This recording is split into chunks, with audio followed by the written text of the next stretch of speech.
Right before we jump into this video, if you'd like me to send you a free guide to capturing motion in low light situations, just look for this orange box over on the website, put your name, email address in it, hit send it, and I will send you that guide for free.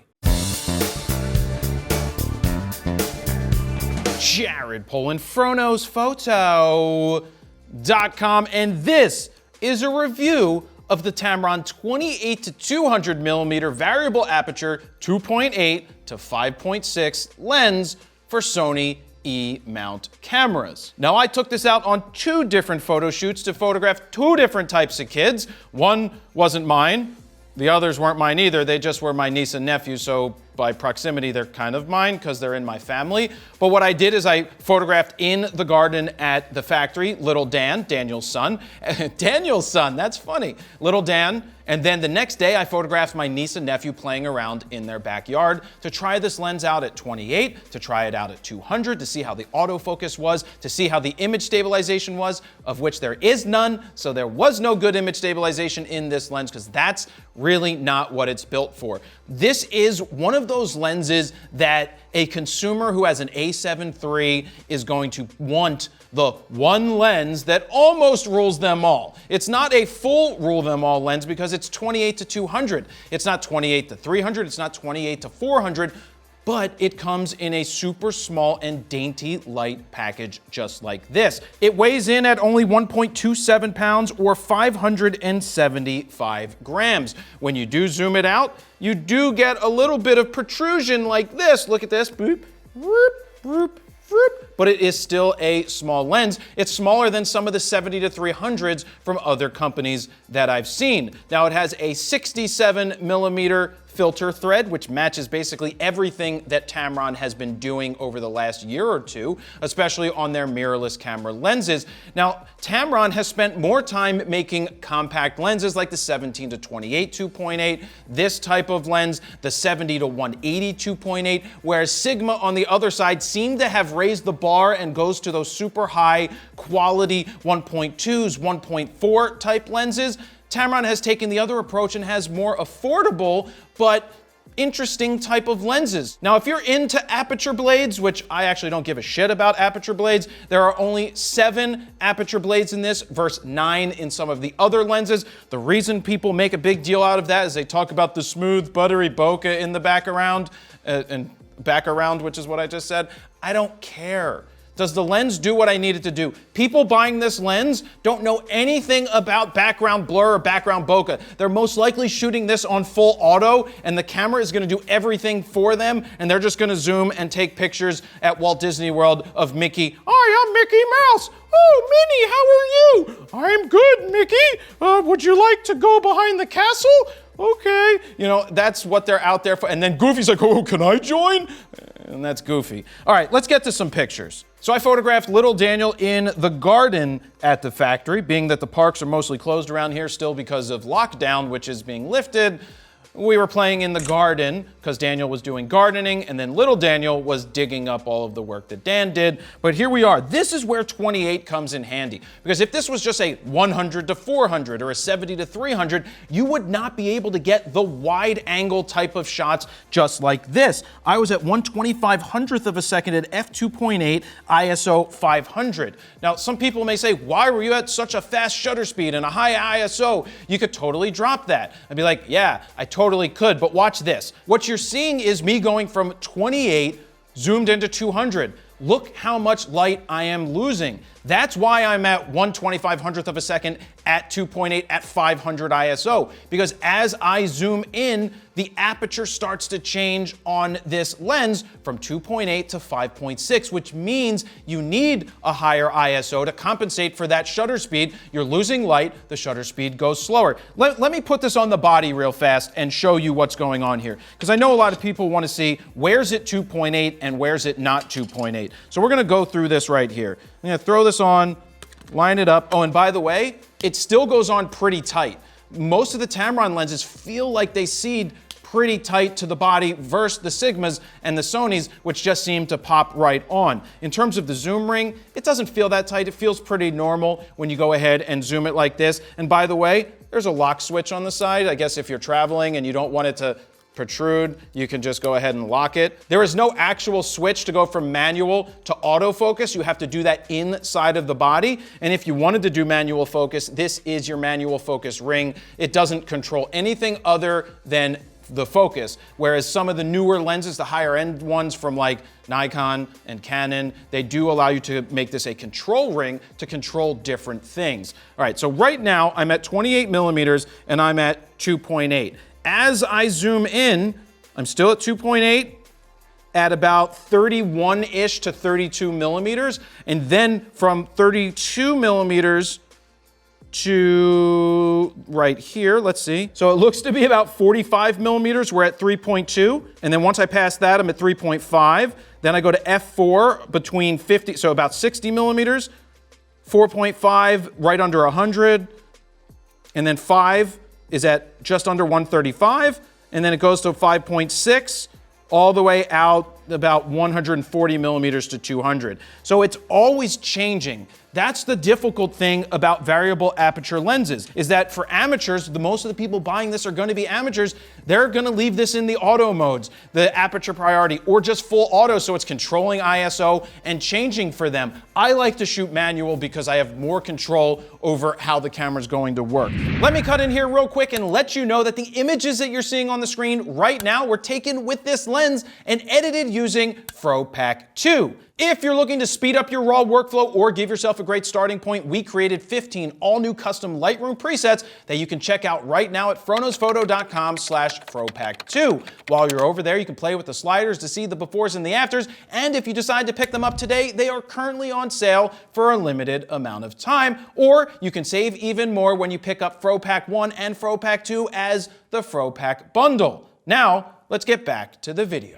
All right, so let's go to the next one. Actually, I didn't even talk about this one that much, but this 28 millimeters is the thing that gives you, what I like about the 28 millimeters is that some of the other lenses, as I said earlier, are 70 to 300. You don't have the ability to get the wide and then a little bit of zoom. So if you're at a birthday party and the kids are around the table, you can get a nice wide angle shot or a group shot, and then you can zoom in as they're playing in the backyard. So right here, I like the sharpness. The focus nailed the eye with the IAF. If you have a Sony full frame camera, whether it's the a7 III or you're gonna get an a7 IV when that comes out, it's going to have IAF and lock-on tracking. It's going to do a lot of the work and the heavy lifting that you need to do. The colors look good, processed with the raw files. So I'm happy with how this shot ended up looking. In terms of the background, is it blown out? I mean, we're at 28 millimeters, so you're not gonna see a ton of blowout bokeh in the background, but there is separation. If it was at 5.6, the background would be in focus at 28 millimeters, but it looks good right here. Now, this is what you get. When you zoom into 200 millimeters, little Dan was putting his face around a tomato cage, and he's holding on to it, and I'm pretty close because I'm still sitting in the same spot as the image before, and now I'm at 200 millimeters. We're at 1/640th of a second at 5.6. Remember the image before? I was at 1/2500th of a second? Well, when I zoom in and go to 5.6, I need to slow the shutter speed down to let more light in to open, because I have to compensate for the closing down of the aperture. That's why I'm now at 1/640th, and boom. Super sharp. Look at the reflection in his eyeballs. Looks really good. You can see me back there. You can probably see Dan back there. But the fact that I was this close and able to zoom in on him and fill the frame, this is one of my favorite shots from the entire shoot. Next up, close focus. Little Daniel ran at me from across the way, and he's like, "Hi, look at me, take my picture." I was like, "Okay." I don't know how close you can actually get, but my notes are telling me 7.5 inches. Thank you, notes. You can get within 7.5 inches for close focus at 28 millimeters. In this case, I'm actually at 28 millimeters, 1/3200th of a second, f2.8 at ISO 500. I don't care that I'm at a super fast shutter speed. Remember, that's okay. I'd rather have more shutter speed than less. There's no image stabilization in this lens. With kids running around, you don't want you don't want to have a slow shutter speed and them running, and then there's a lot of blur. So in this case, he's right in front of me, 28 millimeters. I was able to go from 200 to 28 really fast, change my exposure, and then I nailed the shot right there, close focus. Next up, we move on to my niece and nephew playing in the backyard, because I thought it would be get multiple kids playing around. That's what I think this lens is really geared towards. kids, you know, families that have kids that play some sports, they do stage shows, they do some things. It may not be the greatest for football or sports where they're really far away, like soccer, because 200 millimeters may be a little short on bigger fields. But then again, if they're photographing little kids, they're on smaller fields, and then your 200 gives you more bang for your buck. So with the first image, we're at 28 millimeters. The next image is at 200. And even at 5.6, look at the trees blow out in the background. So you can still blow out the background in terms of bokeh at 5.6. It's all about compression. It's all about the distance. But it was nice to be able to have ultra wide, well, it's not ultra wide, but to have wide and then zoom in and to get 200. Then the kid's just playing up here. I'm at f4, 1/1000th of a second, 200 ISO.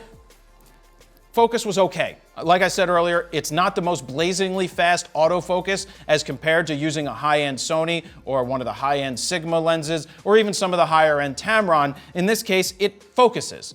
It's not the best for tracking in my opinion, but it works, especially in the price range. Moving on, kids posing, just smiling. Now, this is 5.6 at 91 millimeters.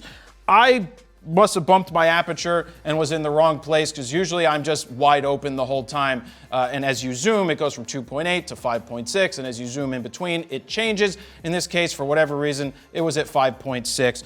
It still works, but at 5.6 at 90, you can see how the background is still in there just a little bit. But as we zoom in, nice and sharp on both of them. The sun is at their back, so it's not the ideal shooting situation, but it got the job done. And there you go. Let me cut in here and let you know that this video is brought to you by Squarespace. If you're looking to build your very own online portfolio or website, use what I use for my personal site at jaredpolin.com. To get a 14-day free trial, go to squarespace.com/FroKnowsPhoto. If you decide it's for you, use the code FroKnowsPhoto at checkout to get 10% off your first order. Now, let's get back to the review. Next up, I had the kids run at me, so they went to the fence, and then I was like, ready, set, and they cheated, because they're kids, and they didn't wait for me to say ready, set, go. I don't know what's wrong with kids today. Must be the upbringing, parenting. It's my brother. No, he would probably be like, no cheating, you're gonna win fair, and if you lose, you're gonna cry in the corner. I'm not gonna tell him to cry in the corner, he's really not. That was my dad. He didn't tell me to cry in the corner either. We liked winning, okay? All right? Anyway, so we've got, he's in focus, she's in focus a little bit because I'm at 5.6, so that gives you a little bit more leeway to be off just a bit at 5.6 at 88 millimeters. Moving on, we got a couple more. This was up in the treehouse. I went into the treehouse. I'm at 28 millimeters at f5. He's nice and sharp, but you can see the difference between f5 and then the next image is at 2.8. The difference is big. You can see that if you're at 2.8, you can blow the background out and get nice separation. Whereas at 5.6, it looks more like a snapshot. It's still a good photo. The colors look nice. The tones look nice. But when you're shooting at 2.8 and having that and the 28 millimeters, you can get a wider shot. Now, it's not as wide as a 24 clearly, and a 24 would give me more ability to get both the kids in a shot if I was in this treehouse. But I did find myself having to back up and lean back quite a bit when I was trying to get wider shots in close proximity to the kids. Okay, so we have a couple more things left, but before we get to that, this is a $729 lens. That is pretty affordable in my mind for something along the lines of what it gives you. You have your 28, which is a 2.8, and you have your 200, which is a 5.6. This is not a lens, in my opinion, that a pro or a semi-pro or someone who's aspiring to be a pro purchases. This is a starter. In essence, it's better than a kit lens, but it's that one lens that you can run around with and do some pretty good damage with. You've got wide angle at 2.8, you've got 5.6 out at 200. You have a nice zoom range. It's not the 300 that the Nikon has, a 28 to 300. Tamron even makes a 28 to 300 that's right around the same price, but for DSLRs. I think the trade-off is size and weight. For something to be 28 to 200 and this size and this weight, it is a really nice lens to have one lens to take with you when you are shooting. But the question is, what's it smell like and does it pass the wind tunnel test? Let's find out.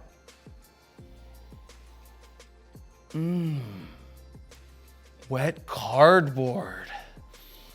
You know, wet cardboard smell? that a dog's been laying on for a while, it doesn't smell like that. It just smells like wet cardboard. Wind tunnel test. I want to be careful with the wind tunnel test for this one because I think it might just blow away because of its weight. It moved. It moved. It failed the wind tunnel test. So if you were waiting to see if it passed the wind tunnel test this time, didn't pass the wind tunnel test. So if that's what your determining factor is on whether to buy this or not, then maybe it's not for you.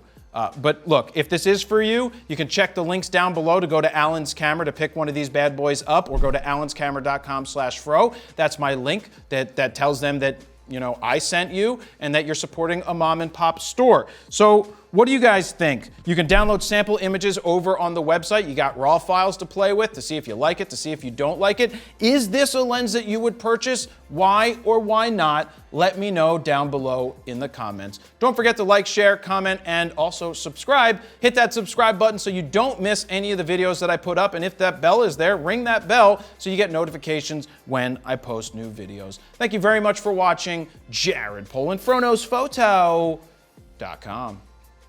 See ya.